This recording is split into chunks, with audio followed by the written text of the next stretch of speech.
उदयपुर शहर की रातें अक्सर शांत होती हैं, लेकिन सोचिए कि किसी रात इसी शहर की शांत रातों में गोलियों की आवाज आने लगे और गोलियों की आवाज से सड़कें कांपने लगे। तो अगर मोहल्ले की दुकान के बाहर बैठे लड़कों पर अचानक बाइक सवार बदमाश गोलियां बरसाने लगे, अगर लोग अपनी जान बचाने के लिए गलियों से भागें और बदमाश पीछा करके चाकू मारें, तो सवाल सिर्फ गैंगवार का नहीं रहता। सवाल बन जाता है, क्या शहर में कानून बचा भी है या नहीं। बुधवार रात घंटाघर थाना इलाके का पीपली चौक, रात करीब 11 बजे का वक्त। कुछ लड़के रोज की तरह दुकान के बाहर बैठे थे। हल्की बातचीत, मोहल्ले का माहौल, आम सी रात जैसी स्थिति। लेकिन उन्हें शायद अंदाजा नहीं था कि अगले कुछ सेकंड में उनकी जिंदगी बदलने वाली है। अचानक दो बाइक पर 8 से 10 बदमाश आते हैं। चेहरे पर खौफ नहीं, हाथों में हथियार और दिमाग में सिर्फ हमला। बताया जा रहा है ये लोग हिस्ट्री शीटर इमरान कुंजड़ा गैंग से जुड़े थे। नाम सामने आए, बड़ा मेवाती, मोइन, करण सेन, हुसैन, इदरीस उर्फ छोटू और उसके साथी। अब जरा सोचिए, ये कोई अचानक गुस्से में हुई लड़ाई नहीं है। ये हमला तैयारी के साथ किया गया था।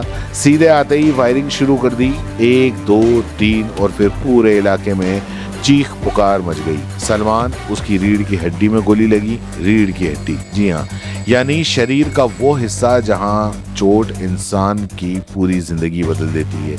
अब सवाल ये है कि क्या सलमान फिर से पहले की तरह चल पाएगा?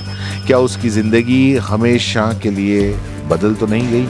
लेकिन हमला यहीं नहीं रुका। मोहसिन, नाजिम जैसे तैसे जान बचाकर भागने लगे।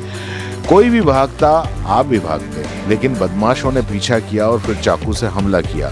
मोहसिन के हाथ और पीठ पर चाकू मारा गया। नाजिम भी घायल हुआ। यानी इरादा सिर्फ डराने का नहीं था, इरादा साफ था, खत्म कर दो।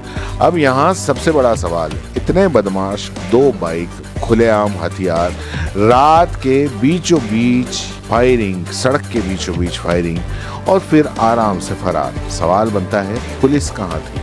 कहाँ था वो सिस्टम जो हर त्योहार पर, हर वीआईपी दौरे पर सुरक्षा के बड़े बड़े दावे करता है? जब आम आदमी की बारी आती है तब अपराधी इतनी हिम्मत कैसे जुटा लेते हैं? पुलिस कह रही है कि मामला आपसी रंजिश का है। ठीक है, मान लेते हैं, लेकिन क्या आपसी रंजिश का मतलब यह है कि कोई भी सड़क पर गोलियां चलाएगा, चाकू चलाएगा? अगर बदमाश हिस्ट्री शीटर थे तो उन पर नजर क्यों नहीं थी? अगर उनकी गतिविधियां मॉनिटरिंग क्यों नहीं की गई?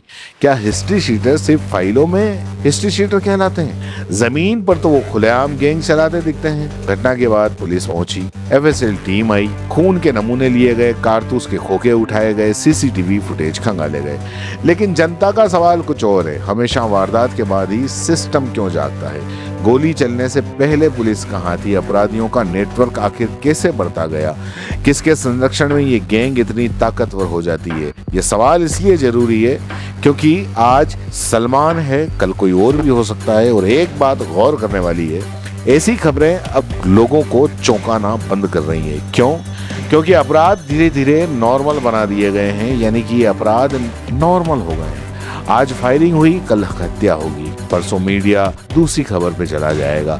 लेकिन जिन घरों में घायल लड़के पड़े हैं उनके लिए ये सिर्फ एक खबर नहीं है। वो माँ जो अस्पताल के बाहर बैठी होगी, वो शायद बार बार यही सोच रही होगी, मेरा बेटा बच जाएगा।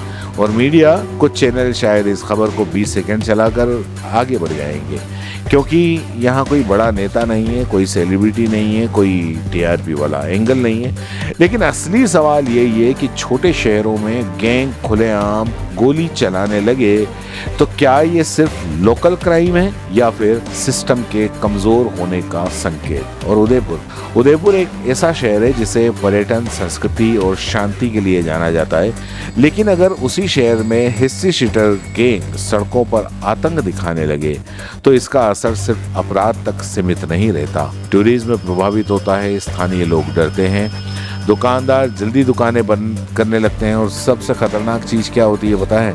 जब जनता के मन में ये बैठ जाए कि अब कोई सुरक्षित नहीं, पुलिस ने अतिरिक्त जाब्ता तैनात किया है, आरोपियों की तलाश जारी है। लेकिन जनता अब सिर्फ गिरफ्तारी नहीं चाहती, जनता जवाब चाहती है। हिस्ट्री शीटर बाहर कैसे घूम रहे हैं, हथियार कहां से आए, क्या पहले भी इनके खिलाफ शिकायतें थी, अगर थी तो कार्रवाई क्यों नहीं की गई, क्या किसी राजनीतिक या स्थानीय संरक्षण की वजह से ये गैंग मजबूत हुई, क्योंकि हिंदुस्तान में अक्सर अपराधी अचानक पैदा नहीं होते, उन्हें धीरे धीरे पाला जाता है, कभी सिस्टम की लापरवाही से, कभी राजनीतिक संरक्षण, तो कभी समाज की चुप्पी से। और सोचिए, अगर उस वक्त कोई बच्चा होता, अगर कोई गोली किसी राह चलते इंसान को लग जाती तो फिर क्या होता? फिर शायद नेता ट्वीट करते, प्रशासन मीटिंग करता और मीडिया ब्रेकिंग न्यूज चलाता, लेकिन असली काम वो शायद फिर अधूरा रहता।